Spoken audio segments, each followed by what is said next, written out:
13 किंवा 14 तारखेला शिवसेनेच्या उमेदवारी अर्ज आम्ही भरणार आहोत। या ठिकाणी हजारोच्या संख्येने माझे शिवसैनिक, शेतकरी बांधव, व्यापारी, कष्टकरी, रोजमजूर यांना घेऊन या ठिकाणी हिंगोली, कळमनुरी आणि वसमत आम्ही अर्ज भरण्यासाठी तयार आहोत। कळमनुरी आणि कोण उमेदवार? मी तुम्हाला सांगेल की मी शिवसेनेचा जिल्हा प्रमुख आहे आणि शिवसेनेचा जिल्हा प्रमुख हा हिंगोली जिल्ह्याचा आहे। त्याच्यामुळे तिन्ही नगरपालिकावरती स्वबळावरचाच मी नारा दिलेला आहे। याचं कारणही तुम्हाला मला वाटते की मागच्या वेळेस मी स्पष्ट केलेलं आहे। मैत्रीपूर्ण लढत लढवायची, कुणावरही टीका टिप्पणी करायची नाही, आपण आपल्या पक्षाची ताकद दाखवायची आणि आपल्या सर्वसामान्य शिवसैनिकाला, माझ्या कार्यकर्त्याला न्याय देण्याचं काम या ठिकाणी शिवसेनेच्या माध्यमातून आम्ही करणार आहोत। वाटते की माझा शिवसैनिक हा स्वबळावरती लढवण्यासाठी सज्ज आहे। आम्हाला माहित आहे आमच्या कामाच्या ताकदीवरती, पावतीवरती या ठिकाणी सर्वसामान्य जनता आमच्यावरती खुश आहे।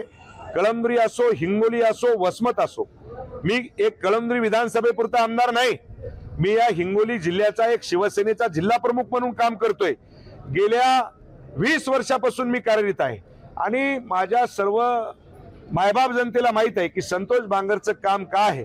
संतोष बांगरच्या हातामध्ये माझ्या शिवसेनेच्या नगराध्यक्ष जर या ठिकाणी तिन्ही नगराध्यक्ष जर दिले तर निश्चितपणे या हिंगोली जिल्ह्याचा कायापलट झाल्याशिवाय राहणार नाही, मला ठाम विश्वास आहे। मी तुम्हाला एवढं सांगेल की एका आमदाराच्या हाताखाली, एका शिवसेनेच्या जिल्हा प्रमुखाच्या हाताखाली अनेक नगराध्यक्ष काम करत असतात।